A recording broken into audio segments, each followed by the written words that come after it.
Hi friends, this is video number 5 from the years 2015 through 2017. And video number 2 explained about the information that I'm holding regarding the splitting up, the supposed splitting up of these two teachings and the lengths that they went to keep this information quiet. It's information that I inadvertently hold, and the extraordinary measures that they went to keep this quiet. Not only the extraordinary measures they went to lying about how they split up these two teachings, but the measures that they went about with regard to control over this life because of the information that I'm holding. And that control was external, and it was also internal. And the internal controls are some that are deeply interesting. One of the methods of internal control was discussed in the last video, in video number 4. The placement of that sycophant that allows thoughts, feelings, and what one sees and hears to be known by another. And in this video, there will be discussion of an even more insidious form of control, that of auric manipulation. And it's an area that is not very well known, and an area that is hard to detect, and an area that will keep one from going forward and will keep one from moving out of separation, the feeling of separation. So it's insidious stuff. I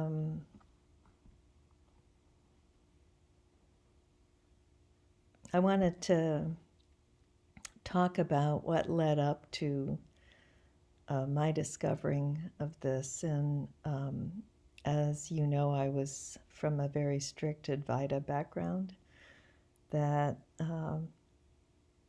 would usually laugh at some of the New Age modalities, and including me. It was like I was sort of brainwashed into thinking that none of this stuff would be helpful.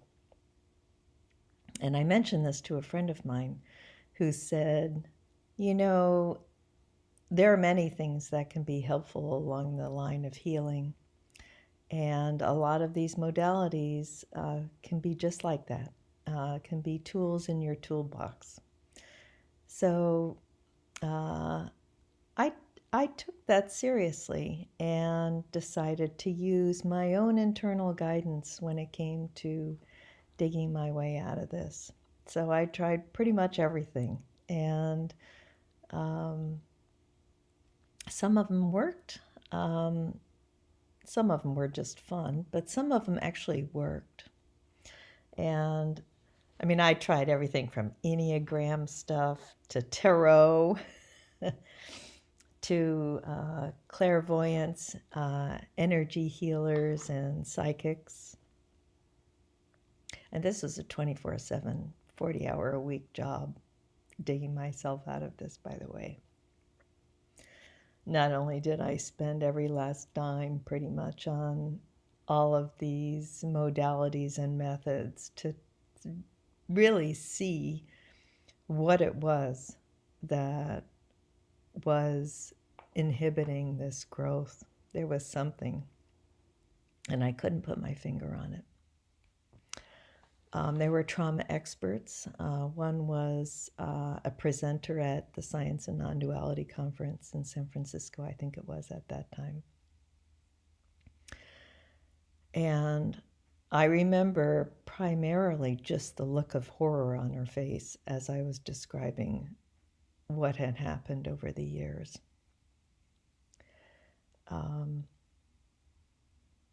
And I decided, rather than go down what can be a rabbit hole of counseling, that that wasn't going to necessarily solve what I needed to see.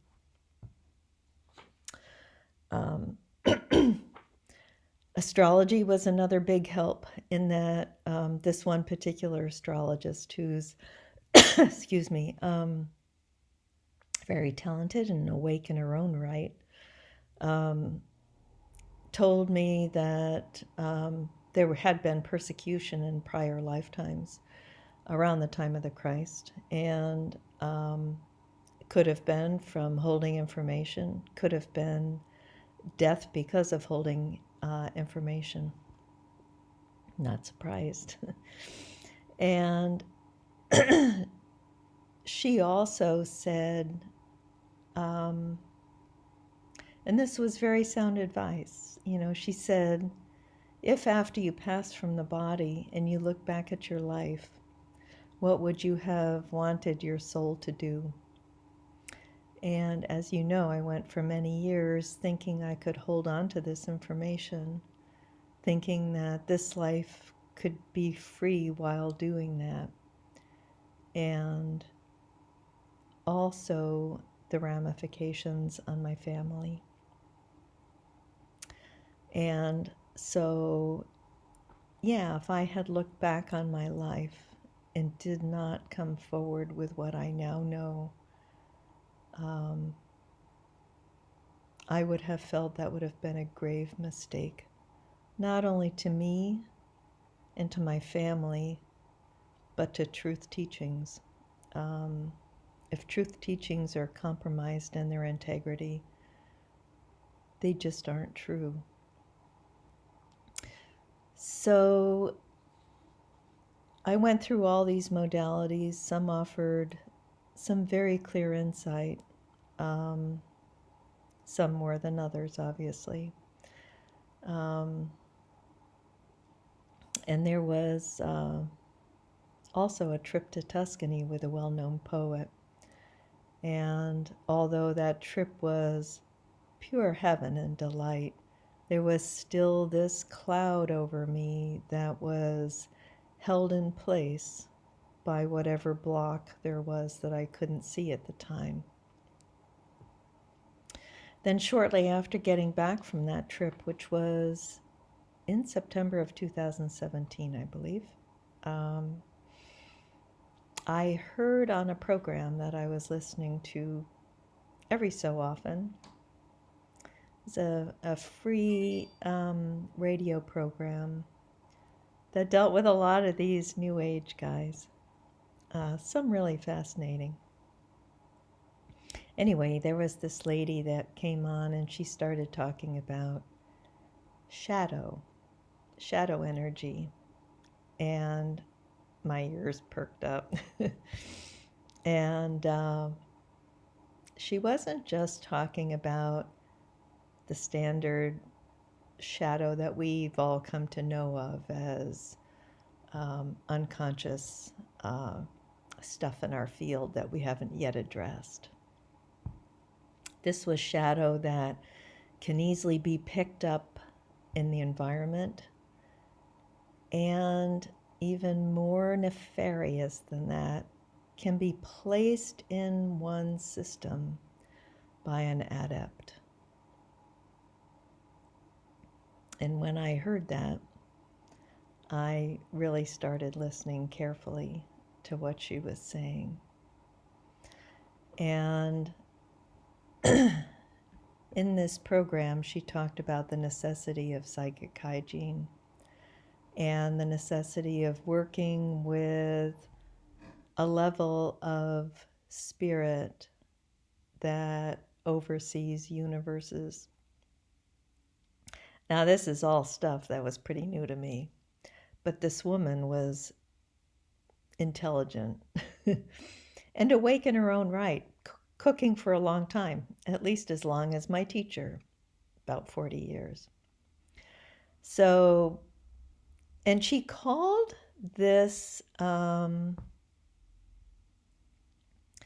this kind of psychic awareness, this awareness of what's in your auric field as being her maturity over and above the awakening that she had.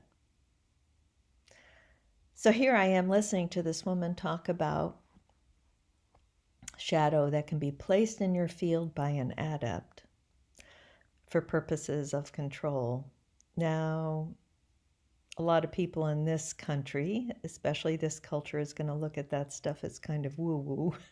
But cultures worldwide, and I've been trained in anthropology, and it's true, that this is variously known as black magic, as voodoo, you name it. And if the person has contact with you for any length of time, particularly a long time, they have an easier access even into your field that you might not even be aware of. So here I am listening to her talk about shadow and how it can be used in that manner. And how can one notice this? And she starts talking about working with high-level creator beings, is what she calls them. Spirit that oversee universes, never embodied. And how they are kind of like master electricians in that they see what's in your field and they're the ones that go in and do the rewiring. It's kind of like an electrical job for them. So I go, okay, what do I have to lose?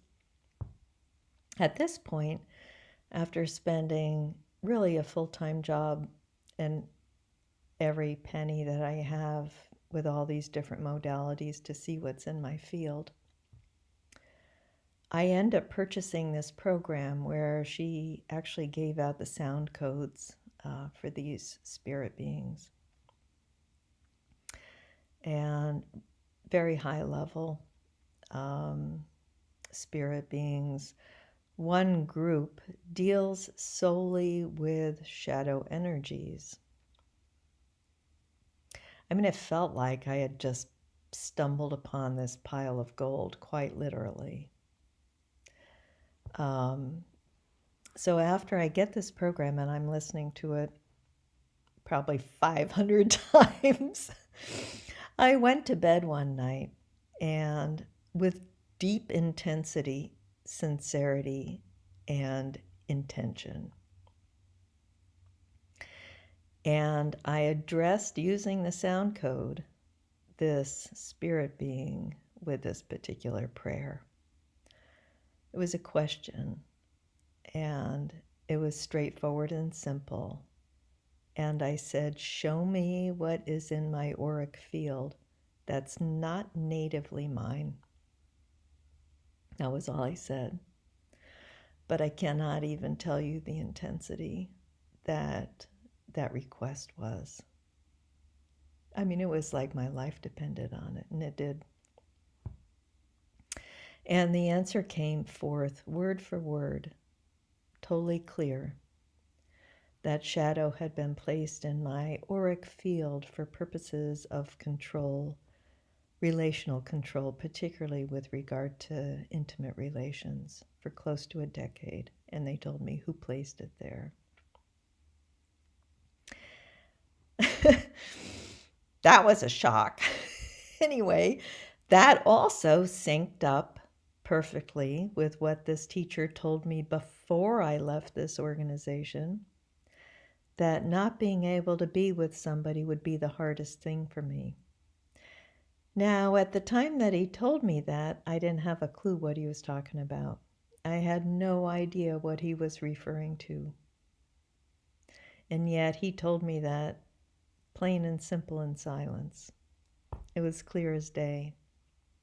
And it wasn't until about 8 years later when I addressed this sound code with that question that now I knew what had happened, what was causing all of that control. So that was a major milestone. It was also the major milestone in finally feeling empowered against something that for all these years I felt powerless against.